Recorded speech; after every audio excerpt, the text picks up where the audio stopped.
remercier beaucoup l'Observatoire de la diversité culturelle de m'avoir invité. Remercier tous les intervenants et participants pour leurs questions, les questions soulevées, les débats engagés, les idées apportées, c'est d'une très grande richesse. Et je crois que nous sommes là dans un thème qui est en fait un thème très difficile à trancher, à traiter. L'articulation de la diversité culturelle et de la lutte contre les discriminations, si j'ai bien compris. Donc ma mission était de faire une conclusion en reprenant des points, en essayant de faire, de faire émerger des débats qui ont eu lieu et des présentations qui ont été faites toute la journée, des différents points qu'il faudrait lister pour se dire, ben voilà, ce sont des chantiers, des enjeux, et cela pourrait arriver à des propositions. Donc nous en avons déjà discuté avec Thibaut et Fulvio sur des idées qui pourraient donner lieu à des propositions, même si c'est très difficile, je trouve, d'avoir cette mission, d'abord de noter tous les débats pendant toute la journée. Donc en fait là, je suis dans une ébullition et un contact avec mon ordinateur un peu rapproché, c'est-à-dire que j'ai noté beaucoup de choses, j'ai colorié, je me suis dit ça c'est important, ça c'est pas important, donc peut-être que j'ai mal fait mon travail, parce que j'en ai un peu trop, justement, dans la tête.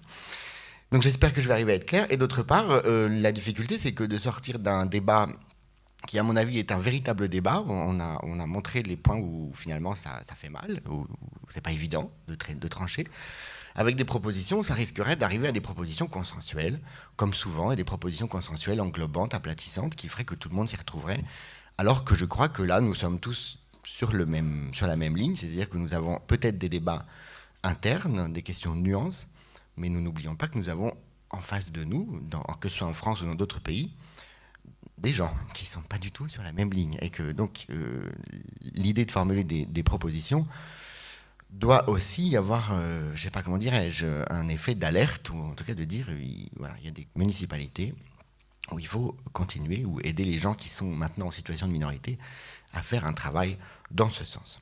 Alors Thibaut m'a proposé de réagir aussi avant d'en arriver à ces propositions avec les idées que j'ai en général, donc peut-être que je me présente, que je dise un peu ce que je fais comme travail et quels sont les domaines de mes recherches. Donc moi, ma spécialité, c'est la question des migrations internationales. Donc j'ai travaillé sur un autre pays, sur l'Italie, et sur des migrants qui sont est-européens, donc des Polonais, des Roumains, des Ukrainiens. Je me suis intéressé aux questions de travail, c'est-à-dire dans quel marché du travail on s'insère, aux questions des discriminations qui sont à l'œuvre, mais aussi à la subversion ou au retournement de ces discriminations, c'est-à-dire comment, dans une situation de précarité, on fait avec. Voilà, les stigmates qu'on a, parfois on peut les revaloriser dans un rapport de domination qui est un peu particulier. Je me suis intéressé aux questions de genre, parce que j'ai beaucoup travaillé sur le travail domestique, donc la question du genre et des discriminations sexuées et des stéréotypes me sont apparus centrales. Et après, plus tard dans mon travail, j'ai essayé de connecter ces questions migratoires avec les questions urbaines, c'est-à-dire de transformation urbaine, et des questions de politique de rénovation urbaine actuelle qui sont compliquées et qui en fait engagent ce qu'on appelle le changement social urbain dans beaucoup de quartiers. Et là, je crois qu'on l'a touché d'assez près avec cette question de diversité culturelle, parce que finalement, c'est une question qui touche beaucoup au changement social dans les quartiers anciennement ouvriers, populaires ou immigrés. Et troisièmement, après, je me suis intéressé aux politiques migratoires européennes pour essayer de décrypter ce qu'il y avait dans l'espace Schengen, comment ça s'était produit. Et depuis, je suis sur des chantiers de recherche, donc des petits programmes, enfin qui ne sont pas des petits programmes, sur des municipalités qui ne sont pas très loin d'ici, Saint-Denis, Aubervilliers, Pantin, et le nord du 19e arrondissement, sur les questions notamment de commerce, c'est-à-dire quelle est la place des commerces populaires et immigrés dans des quartiers populaires avec une forte proportion de population issue de l'immigration, et pour montrer qu'en fait, les politiques de renouvellement urbain, en général, ignorent, volontairement ou pas, je ne pense pas que ce soit volontaire, je ne sais pas, l'importance des petits commerces immigrés et populaires dans des quartiers qui ne sont pas riches, et des ressources, ce qu'on appelle les ressources de la proximité, c'est-à-dire pour désenchanter un peu tout le discours sur la mobilité qu'on a eu pendant quelques années. Voilà, maintenant je me suis présenté. Donc ce qui m'a beaucoup marqué dans ce travail, dans les réflexions d'aujourd'hui, c'est d'abord qu'il y a une notion qui est extrêmement fréquente et qu'on n'a pas beaucoup entendue aujourd'hui, et je pense que c'est plutôt un bon signe, enfin je ne sais pas, c'est le signe de quelque chose, c'est que finalement le mot multiculturalisme n'est pas revenu si souvent que ça. Et je pense que dans la mesure où il a été pas mal instrumentalisé en tant que multiculturalisme enchanté de nouveaux quartiers cosmopolites, voilà, des nouveaux cosmopolitismes qu'on n'interroge pas de très près sur ce qu'ils recouvrent comme inégalité, notamment dans les quartiers qu'on appelle gentrifiés ou en train de se gentrifier, c'est-à-dire où on a une classe moyenne qui est en train de remplacer les classes populaires précédentes.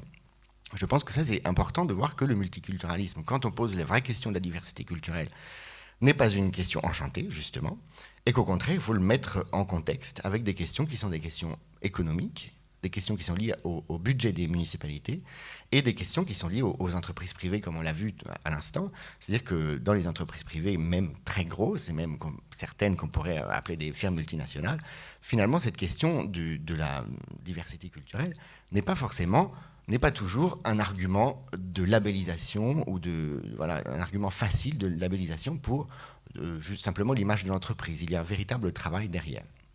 Deuxième élément, finalement, ce qui m'est apparu des débats et surtout de la matinée, mais non aussi cet après-midi, c'est que la culture, quand on le prend au sens propre, il y a quelque chose qui a à voir avec l'émancipation des gens, des individus, de la construction de soi-même.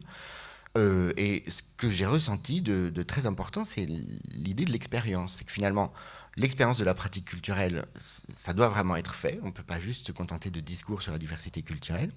Et deuxièmement, l'expérience de la conduite ou de l'accompagnement de la pratique culturelle, avec tous les acteurs qui étaient ici présents, il me semble que c'est quelque chose qui a été très important pour montrer que la culture, quand on en fait vraiment, c'est-à-dire quand on fait de la pratique, quelle qu'elle soit, linguistique, culturelle, artistique, créative ou autre, finalement on se rend compte que ça permet d'avoir des éléments pour éviter que cette fameuse culture et que cette fameuse diversité ne soit instrumentalisée à d'autres fins, en particulier pour le profit ou pour l'intérêt, que ce soit de groupes sociaux dominants ou d'acteurs ou d'instances qui sont en position dominante.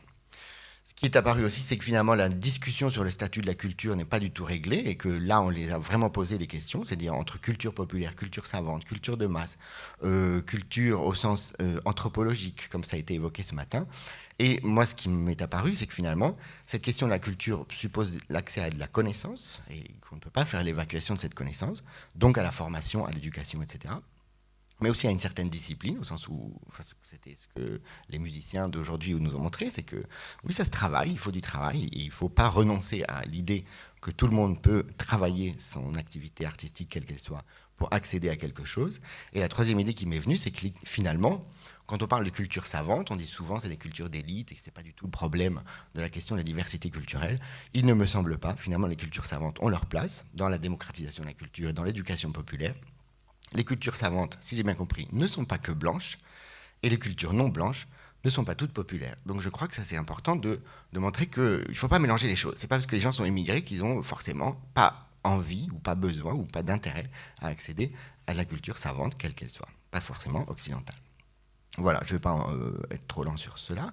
Et enfin, le dernier point qui m'a marqué, c'est cette question d'être pris en étau pour un certain nombre de personnes, en particulier des jeunes, en particulier des femmes, qui mélangent qui portent en eux un certain nombre de facteurs de discrimination ou de sentiments de relégation, etc., qui, à mon avis, est apparu très fortement et qui nous rappelle que quand on parle de diversité culturelle et de discrimination à la fois, on ne peut pas oublier qu'il faut interroger ce qui traverse ou ce qui pervertit le mot culture, que ce soit des rapports de classe, et là je pense que le thème de la culture est excellent pour interroger la question de la condescendance culturelle, des signes de distinction, de la démagogie, du mépris de classe parfois, parce qu'on sait que c'est dans ce domaine culturel que ça se joue. D'autre part, ne pas oublier aussi la contre-culture, la contestation par l'expression artistique. Et là, c'est très difficile de se dire, bon, on va le prendre en charge à l'échelle municipale. Non, a priori, la contre-culture, elle est justement pas prise en charge, elle ne doit pas être prise en charge. Elle a une place dans le débat et dans la société. Et donc, voilà. Donc, maintenant, arrivons-en en proposition. Je ne sais pas si je vais y arriver, je suis un peu anxieux. Bon, en plus, je les ai faits dans l'ordre où ça venait dans les débats, ce qui fait qu'on a l'impression qu'il y a un ordre hiérarchique alors qu'en fait, il n'y en a pas. Donc je vais prendre, pour commencer, une proposition qui m'est arrivée de l'Observatoire de la diversité culturelle et qui est quelque chose d'assez consensuel, je crois, c'est qu'il faut favoriser auprès de la société civile, c'est-à-dire des différents acteurs associatifs et autres, et des institutions éducatives, une meilleure connaissance de la Convention qui relève du droit international, dont on a parlé ce matin, celle de la promotion et la protection de la diversité culturelle. Ça, je pense que c'est une base. Et ça a été dit dans la dernière table ronde, absolument. Après, on y reviendra. Je pense qu'on pourra faire une discussion pour compléter.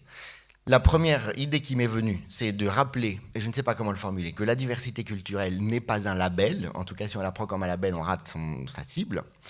Donc il faudrait veiller à ce que la diversité culturelle ne soit pas instrumentalisée dans les instances ou opérations servant des intérêts dominants ou particuliers, notamment, comme ça a été dit le matin, lorsque les communautés, entre guillemets, sont instrumentalisées comme des clientèles.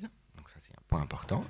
Et deuxièmement, lorsque, et c'était encore plus tôt dans la matinée, le soft power se sert des produits culturels ou de la coopération linguistique comme outil d'hégémonie. Et je crois que là, sur tout le long de la journée, c'est un point qui me semble commun. Deuxième idée qui m'est venue, donc ce n'est pas dans un ordre hiérarchique, je vous le rappelle, l'idée qu'il faudrait toujours avoir à l'esprit, que la promotion de la diversité culturelle et l'égalité réelle dans l'exercice des droits ne peuvent pas être dissociées. C'est-à-dire que diversité culturelle, promotion de la diversité culturelle et lutte contre les discriminations devraient marcher la main dans la main et que ça pose visiblement pas mal de problèmes institutionnels, d'organisation des services, etc. Troisième idée, l'idée qu'il ne faut pas interroger la diversité culturelle sans interroger les rapports de domination qu'il y a derrière et qui ont historiquement structuré les sociétés, pas seulement la société en France, mais dans toutes les sociétés, y compris les sociétés de départ des migrants qui sont ici, etc. Et que ça s'est fait sur plusieurs siècles et que ces rapports de domination ont hiérarchisé les cultures et les langues, ont construit la notion de minorité ethnique, par exemple, et il ne faut pas non plus occulter de cette histoire les éléments sexistes, racistes et hétérosexistes, notamment dans l'histoire de la République française. Donc ça va poser des questions d'enseignement et d'éducation. De la même manière, comme pour les discriminations, je pense que la diversité culturelle n'est pas qu'une affaire de consommation. Au début, à un certain moment, on a parlé de consommation de produits culturels. C'est aussi une affaire de travail. C'est-à-dire que je pense qu'il faut reconnaître, si on s'intéresse vraiment à la promotion de la diversité culturelle, reconnaître les compétences dans le travail, quelle qu'elle soit, l'appropriation du travail comme moyen d'émancipation. Et je pense que ça, c'est un élément central qu'il ne faut pas écarter du débat. Quatrième point, ça c'est mon point de vue, peut-être que vous pouvez ne pas être d'accord avec moi. Je pense que quand on s'engage sur la promotion de la diversité culturelle, il faut dénoncer le multiculturalisme enchanté qui ferait l'économie d'une analyse des facteurs des inégalités. Donc c'est parce qu'à certains moments on a entendu que le seul respect de la diversité entre guillemets peut, dans certaines situations, cohabiter avec des formes de ségrégation très fortes et très marquées. Donc la diversité n'est pas seulement culturelle, de même que le sexisme n'est pas seulement culturel. Il faut donc articuler les registres sociaux et économiques. Cinquième point, visiblement, il apparaît très important pour beaucoup de gens de mettre la question de l'accès au vote, au droit de vote et à l'éligibilité des étrangers aux élections municipales comme une condition première à la promotion de la diversité culturelle. Et après en avoir discuté avec Thibault, cette citoyenneté locale ne saurait se substituer à l'assouplissement préalable des critères d'accès à la nationalité. Il me semble qu'effectivement, nous sommes dans un débat qui est un débat politique sur la question de la nationalité et de l'accès à la nationalité. Dans cette perspective, je pense que l'on peut inciter à mettre d'ores et déjà en place des conseils pour la citoyenneté des étrangers dans les municipalités, comme cela a été fait à Aubervilliers et peut-être dans d'autres municipalités. Dans un sixième point, il est peut-être question maintenant de passer à des choses contraignantes. Faudrait-il contraindre les exécutifs, locaux, mais pas seulement locaux, publics, mais peut-être pas seulement publics, à la transversalité? Donc je pense que le point a été rappelé plusieurs fois, c'est-à-dire que, comme pour la question de la lutte contre... c'est-à-dire que en fait, les thèmes de la lutte contre les discriminations, la question de l'égalité réelle, la question de l'égalité femmes-hommes et la promotion de la diversité culturelle ne doivent pas être traités. Si elles sont traitées dans des départements ou des services qui sont séparés, ne doivent pas être traitées de façon segmentée. En fait, ce qu'il faut, c'est lutter contre la segmentation institutionnelle du traitement de ces questions entre les services et les départements concernés.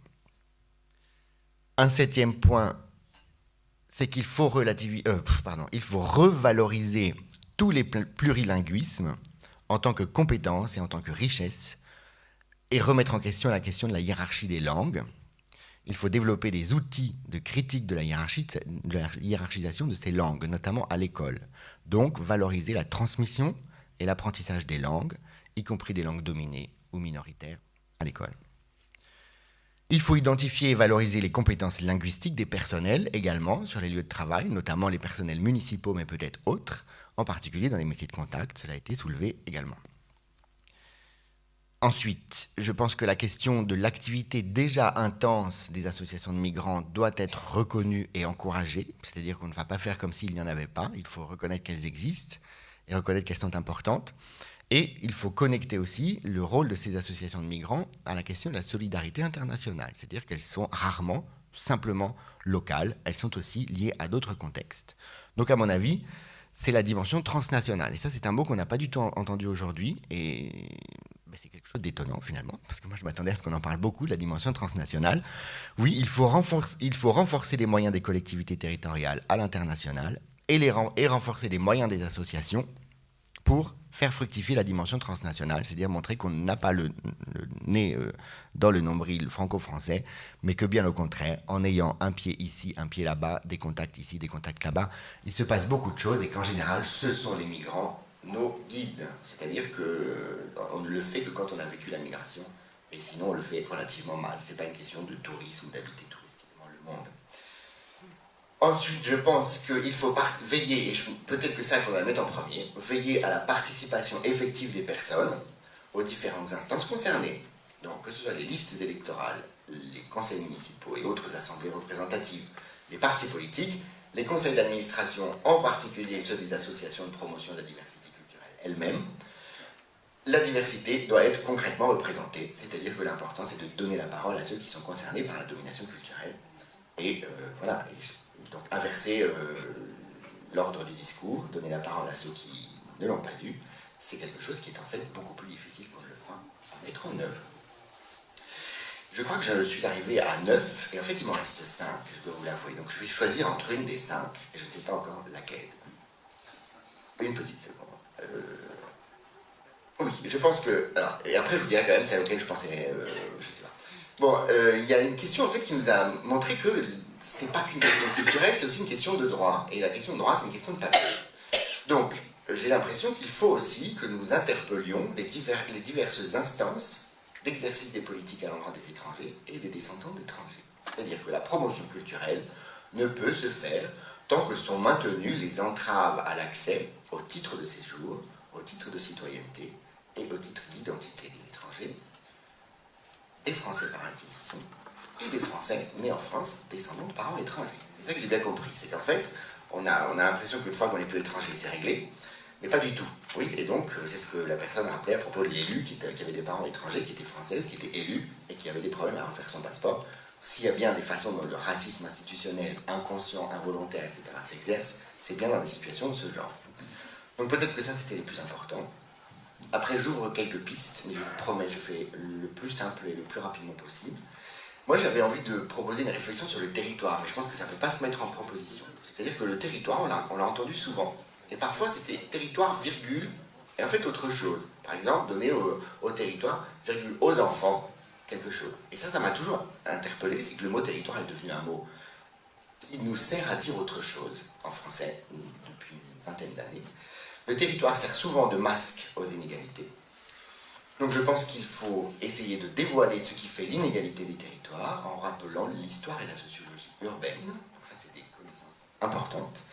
Et deuxièmement, la question des localisations et de l'évolution des localisations des activités économiques. C'est-à-dire que là, on parle de quartiers qui finalement étaient des quartiers industriels, qui ne le sont plus ou qui le sont moins, et qui se sont transformés en termes de localisation des emplois, et qu'on a une déconnexion entre habitants et emplois offerts. Et je pense que les communes de la première couronne parisienne sont très très concernées par cette question.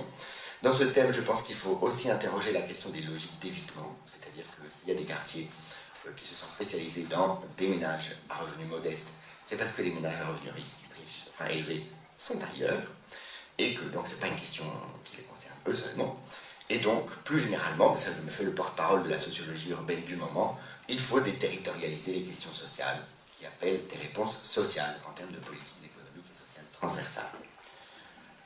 Peut-être que la question des programmes scolaires est aussi quelque chose d'important, c'est-à-dire que visiblement il faut conserver et revaloriser peut-être dans les programmes scolaires ce qui montre que la diversité est constitutive de l'histoire en France et dans les autres pays. Donc promouvoir l'approche globale en histoire, par exemple, promouvoir le dialogue interculturel, les écrivains qui sont porteurs de ces messages ou qui sont de la francophonie, etc.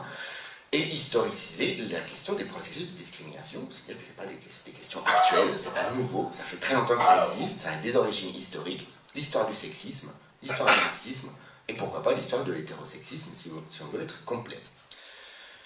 Je pense qu'il était, et ça je reprends une proposition qu'on avait discutée avec Thibaut et Fulvio, qu'il faut soutenir et peut-être rendre obligatoire des plans d'action liés à la diversité culturelle dans toutes les municipalités de France, parce que là on parle de municipalités qui sont volontaires, et qu'on a d'autres municipalités où il ne se passe rien, voire il se passe des choses inverses. Donc notamment avec des soutiens variés, que ce soit la DRAC ou d'autres instances, afin d'étoffer l'offre, parce que le matin on a parlé d'offre, on a dit que c'était important l'offre et qu'il fallait attirer tous les publics, favoriser l'appropriation de cette offre par tous les publics, et inciter les programmateurs et les autres personnes concernées à donner la parole à ces publics dans la programmation elle-même, c'est-à-dire de ne pas programmer pour les autres, c'est-à-dire de ne pas imaginer ce dont les autres ont besoin avant de savoir ce qu'ils ont envie de faire. Et enfin, peut-être qu'il faut soutenir les actions concrètes déjà engagées, mais enfin bon, ça c'est vraiment quelque chose qui me concerne moi, mes préoccupations personnelles, parce que je m'interroge beaucoup sur la question de la pratique et de l'expérience. J'ai cru comprendre que ceux qui faisaient l'expérience concrètement, dans des moments de transmission, de pratique, de savoir, de connaissances, notamment dans les pratiques artistiques, visiblement, l'éducation populaire n'a aucune raison d'être démagogique pour donner accès à la culture à tout le monde, et notamment aux cultures savantes. Et j'ai l'impression que c'est bien la question de l'appropriation d'une expérience faite par les publics, même les publics qui ne sont pas préparés pour cela, qui n'ont pas des parents qui les ont préparés pour cela, que c'est une source d'émancipation, de considération de soi, et de conscience de sa place dans la société, qui a l'air visiblement irremplaçable. Et donc ça nous sort un peu du débat politique, il faut aller faire des choses concrètes. Je ne sais pas si j'ai répondu aux attentes de l'Observatoire. Je suis désolé de vous avoir un petit peu assommé avec ces propositions faites à toute vitesse, et je vous remercie beaucoup de votre attention.